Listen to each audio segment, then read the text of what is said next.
বিশাল গরু কেনে, কেনার পরে গরুটাকে সুন্দরভাবে মালা দিয়ে সাজায় কিনা। এরপরে ওই যে কি আছে জানো, ঝুনঝুনি, ওটার নাম কি জানো? হ্যাঁ, গাগর। গাগর গাগর এই গাগর দিয়া পায়ে দেয়, এরপরে গলায় দেয়, এরপরে বিভিন্ন কায়দায় সাজায়, রং দেয়, কপালে কি দেয়, সিঁদুরের মতো, মাঝখানে লাল রং দেয়, চতুর্পাশে হলুদ রং দেয়। নাউজুবিল্লাহ বলবেন না? এটা কি জায়েজ আছে ইসলামী শরীয়তের মধ্যে?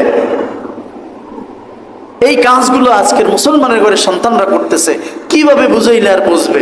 এরপর কি করে, এখন তো স্মার্টফোন আছে, স্মার্টফোন দিয়ে ছবি তোলে, গরুর সাথে ছবি তোলে, হ্যাঁ, এরপরে ছাগলের সাথে ছবি তোলে, বিশাল একটা ষাঁড় ক্রয় করে সেখানে ছবি তোলে, কোরবানির কৃষক, এরপরে স্ট্যাটাস দেয়, এবছর বিশাল এক ষাঁড় কিনলাম কোরবানি দেওয়ার জন্য, সবাই কমেন্ট করে জানাবেন বিষয়টা কেমন হলো, ঠিক না?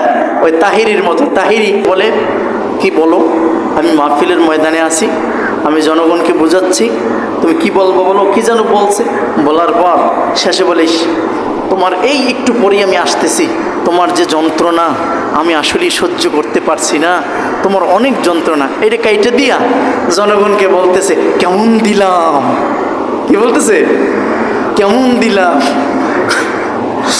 এখন এরা এইরকম গরুর ছবি তুললে কোরবানি মানে গরু কোরবানির জন্য গরু ক্রয় করে ছবি তুলে এরপরে ফেসবুকে স্ট্যাটাস দিয়ে বলে কেমন দিলাম, কমেন্ট করে জানাবেন।